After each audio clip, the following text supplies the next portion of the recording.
Programme को, इस webinar को ऑर्गेनाइज करने के लिए जितने भी लोग इसमें शामिल हैं, मैं सब लोगों को शुक्रिया अदा करना चाहता हूँ। और मुझे काफ़ी अच्छा लगा कि कम्युनिटी में, जो हमारे कम्युनिटी के जो भी जिम्मेदार लोग हैं, और इस चीज़ पे खासकर कोविड-19 पे, जो एक काफ़ी सीरियस थ्रेट है ह्यूमन काइंड को, और इस पर चर्चा कर रहे हैं और कम्युनिटी में इंफॉर्मेशन फैला रहे हैं। खासकर जो ये बातें आ रही थी मुस्लिम कम्युनिटी में कि जो वैक्सीन लेने में काफ़ी पीछे चल रहे थे, तो थोड़ा सा मैं अपना छोटा सा इंट्रोडक्शन देना चाहूँगा। मैं डॉक्टर मुमताज़ नैयर किशनगंज का रहने वाला हूँ, बिहार किशनगंज से ताल्लुक़ रखता हूँ, जो सीमांचल एरिया से। वहाँ से उसके बाद मैंने पीएचडी पुणे से किया था, national centre for cell science और department of biotechnology, government of India का इंस्टीट्यूशन है।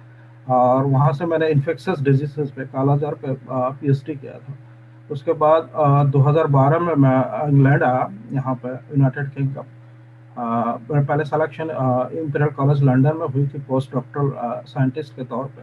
फिर हमारी लैब शिफ्ट हो गई यूनिवर्सिटी ऑफ साउथहैम्पटन में, जहाँ पे मैंने 6 साल रिसर्च किया। 6 साल से कुछ 6 साल 3 महीने, और 6 साल 3 महीने पे मैंने जो वैक्सीन पे काम किया। वो वैक्सीन थी फ्लेवी वायरसेस वैक्सीन, जो हेपेटाइटिस सी और उसमें उस फैमिली में आते हैं जीका, डेंगू। तो उसमें 64 वायरसेस थे उस फैमिली में, और हम लोग ट्राई कर रहे थे कि एक सिंगल शॉट वैक्सीन तैयार किया जाए और पूरे 64 वायरसेस के अगेंस्ट में। अल्हम्दुलिल्लाह वो काम सक्सेस हुआ। वैक्सीन जो लैब जो प्री क्लिनिकल सेटिंग्स होते हैं, जिसको कहते हैं कि लैब में हम सेल्स पे उसको टेस्ट करते हैं, वो काफ़ी सक्सेसफुल रहा। और 2017 में साइंस में पब्लिश हुआ था, जो प्रेस्टिजियस जर्नल है साइंस का। उसके बाद ये स्टोरीज काफ़ी कई जगह भी गई थी। और वो वैक्सीन जो है डीएनए बेस्ड वैक्सीन था।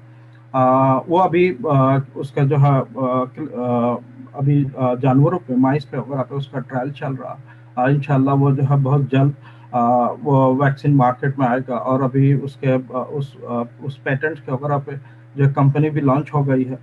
तो उसके बाद जो है 2018 में मैं कैम्ब्रिज आ गया, यूनिवर्सिटी ऑफ कैम्ब्रिज।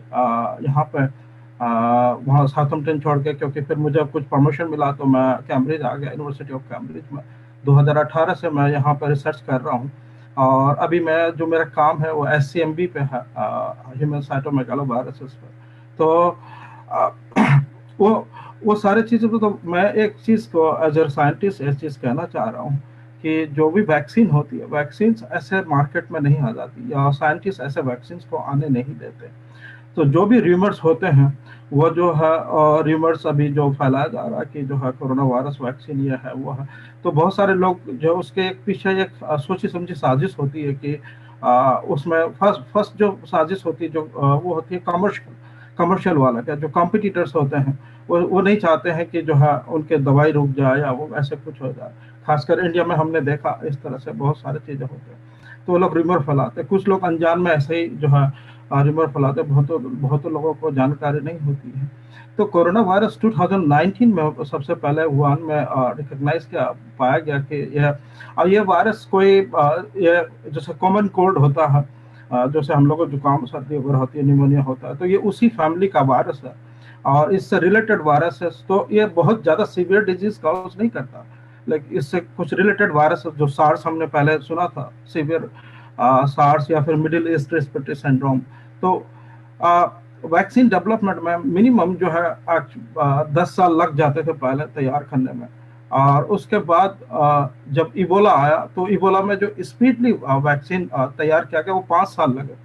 लेकिन कोरोना वायरस जब ये आया, इसमें बहुत ज़्यादा डेथ हो रही थी, तो एक अर्जेंसी आई मीटिंग यूरोप में या अमेरिका में, जितने भी साइंटिफिक कम्युनिटी थे उन्होंने मीटिंग करी कि जल्दी से वैक्सीन डेवलप किया जाए।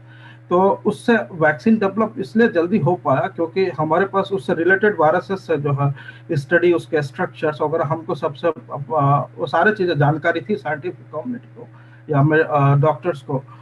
जैसे सार्स के हम लोग ऑलरेडी वायरस का स्ट्रक्चर जान रहे थे, तो सार्स SCoV-2 इस वायरस के नाम है जिससे कोविड-19 होता है। तो एक काफ़ी सिमिलर वायरस है, लेकिन हाँ हर वायरस का तो जो जेनेटिक मैकअप होता है थोड़ा अलग अलग होता है।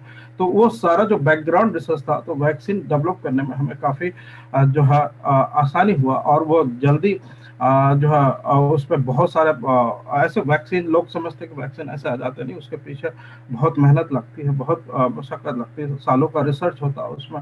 और ये स्पीडली जो वैक्सीन को इसको लॉन्च किया गया और इसमें जो है इमरजेंसी यूज के लिए दिया गया।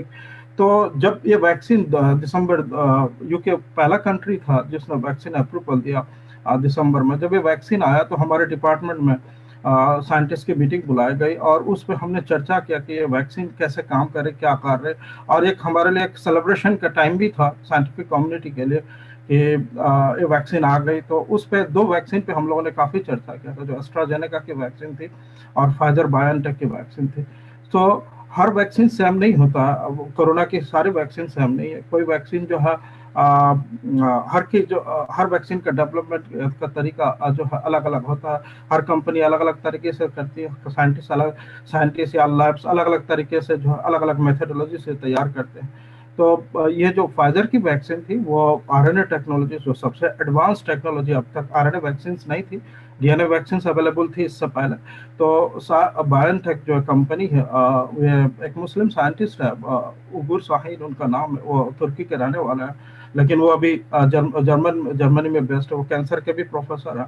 तो बहुत हस्बैंड वाइफ दोनों उन्होंने ये वैक्सीन जब ये डेवलप किया, फिर उन्होंने उनको लार्ज स्केल प्रोडक्शन के लिए उन्होंने जो है फाइजर से कोलैबोरेशन किया और वो वैक्सीन लॉन्च हुई। और ये एक साइंटिफिक कम्युनिटी के लिए, मेडिकल साइंसेस के लिए एक मिरेकल से कम नहीं था आरएनए के ऊपर जो वैक्सीन बनाना।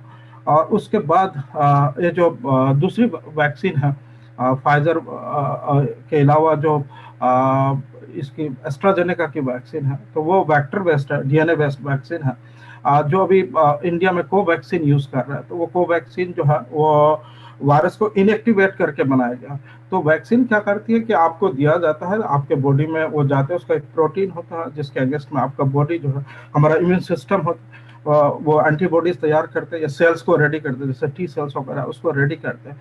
जब भी, और हम डेली कई तरह के पैथोजन से हमारा बॉडी डेली इंटरेक्ट करता है, डेली के हम एक्सपोज होते रहते हैं, तो उससे ही हमारा इम्यून सिस्टम लड़ता है।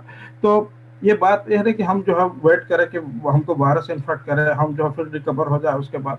तो वैक्सीन इसलिए दी जाती है कि आपको पहले से जो है तैयार किया जाए, आपका बॉडी को, आपके इम्यून सिस्टम को रेडी किया जाए एक पर्टिकुलर थ्रेट के अगेंस्ट में। जैसे इस केस में कोरोना वायरस है, तो उस थ्रेट के अगेंस्ट में आपको तैयार किया जाता है, आपको वैक्सीनेशन, आपका इम्यूनिटी डेवलप होता है। तो अभी जो फर्स्ट डोजेस में ये एफिकेसी पाई गई उसमें, और ये फर्स्ट फेज में होता है, पहले प्री क्लिनिकल सेटिंग्स होता है, उसमें जो है साइंटिस्ट लैब में सेल्स वगैरह पे तैयार करते हैं। फिर फर्स्ट फेज में होता है, फर्स्ट फेज में वो एनिमल में टेस्ट करते हैं, सी या उसकी, या फिर सेकंड सेकंड इसमें क्या होता है, कुछ 100 लोग को वो वैक्सीन देके स्मॉल ग्रुप में वो चेक करते हैं कि आपको वैक्सीन काम कर रहा है नहीं कर रहा है, उसका एफिकेसी। फिर वो थर्ड फेज में जाता है, थर्ड फेज में जहाँ पे थाउजेंड्स लोगों को दिया जाता है, या फिर मल्टी कंट्री सेटिंग होती है कि उसको यूरोप में भी देख रहा है, अमेरिका में भी देख रहा है, एशिया में भी देख वो सारे थर्ड फेज क्लिनिकल, वो इतने सारे क्लिनिकल ट्रायल्स के बाद जो है वैक्सीन आती है।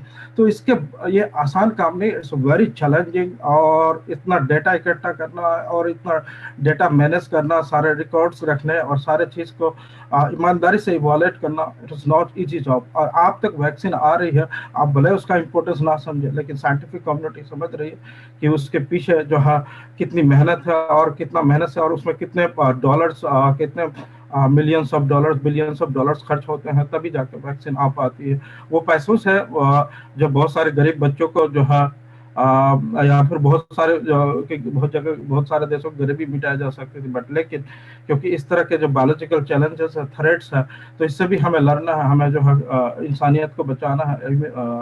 तो उस चीज के लिए ये सर, और वैक्सीन कोई नया नहीं है। वैक्सीन सबसे पहला वैक्सीन 18th सेंचुरी में डेवलप किया था, 1796 में, जब सबसे पहले स्मॉल पॉक्स वैक्सीन आई थी, एडवर्ड जेनर के नाम। So it was in 1796, we are living in 2021।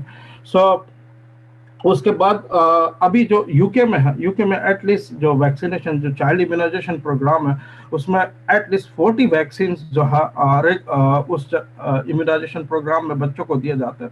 उसमें हमारे बच्चे भी जो है रेगुलर वैक्सीन लेते हैं, जब तक उनका एक पूरा प्रोग्राम है कि किस स्टेज पे कौन सी वैक्सीन देनी है। और अभी जो रिसेंट 2019 में जो सबसे ह्यूमन पेपिलोमा वायरस वैक्सीन का जो है उसका वो यूनिवर्सल प्रोग्राम लॉन्च किया गया। एसपीवी जो है सर्वाइकल कैंसर काज करती है उसमें फीमेल्स में। तो ये वो इस तरह से अगर वो 1796 से लेके 2021 तक एक वैक्सीन की बहुत लंबी हिस्ट्री है। और अगर जो लोग, आप कोई भी गूगल करके देख सकते हैं वैक्सीन टाइमलाइन का, तो वो सारे टाइम, तो ये कोई नया नहीं है। तो लोग अफवाहों पे ना जाए। मेरे पास डेली कम से बहुत सारे मैसेजेस आते हैं मेरे मैसेंजर पे, लोग पूछते हैं कि ये वैक्सीन लगाए, कौन सा वैक्सीन लगाए। तो मैं जहां तक कोशिश होता है लोगों को एजुकेट करने की कोशिश करता हूँ। जो लोग मुझसे फेसबुक से जुड़े हैं उनको बताने की भी कोशिश करता हूँ, लाइव वीडियो पे आके करता हूँ, और अपने जो है सोशल मीडिया के जितने भी पोस्ट वगैरह है लोगों को ये बताने की कोशिश करता हूँ। और मुझे बहुत इस बात की खुशी हुई कि आज हमारे जितने भी आलम दीन है इस प्रोग्राम में शामिल हुए, और इन लोग इस चीज को लेके कंसर्न है। तो ये बहुत अच्छी बात है। मैं ज्यादा अपना टाइम जो है लंबा नहीं करना चाहूंगा, लेकिन यूके में मैंने देखा यहाँ पे जो मुस्लिम कम्युनिटी है उन्होंने अपनी मस्जिदों को खोल दी, उन्होंने अपने मस्जिदों को जो है वैक्सीनेशन सेंटर बनाया। बहुत सारे लोग, इमाम्स जो है काफी आ गए। तो इमाम्स का रोल बहुत बड़ा होता है। तो हमें अपने इमाम्स को, खासकर इंडिया, पाकिस्तान, बांग्लादेश, उन लोगों को थोड़ा सा एजुकेट करने की थोड़ी सी जरूरत है कि वैक्सीन के बारे में अगर वो अपने जुम्मा के खुतबे में भी थोड़ा बता देंगे तो एक अच्छा खासा जो है मैसेज चला जाएगा लोगों तक कि नहीं, वैक्सीन जो है इट्स कंप्लीट सेफ। आप बीइंग ए साइंटिस्ट, एक साइंटिस्ट के होने के नाते, मैं अभी इस मीटिंग में जितने भी लोग मुझे देख रहे हैं और ये प्रोग्राम जितने भी लोग लाइव देख रहे हैं, तो मैं उनसे ये कहना चाहता हूँ कि वैक्सीन बिल्कुल सेफ है। मैं लैब में काम करता हूँ, मैं और वैक्सीन के बारे में पूरी जानकारी रखता हूँ, जो भी जिस तरह की जितने की भी वैक्सीन है। तो इंशाल्लाह हम लोग ये इरादा करें कि कम्युनिटी को एजुकेट करें, उन लोगों को बताएं वैक्सीन सेफ है।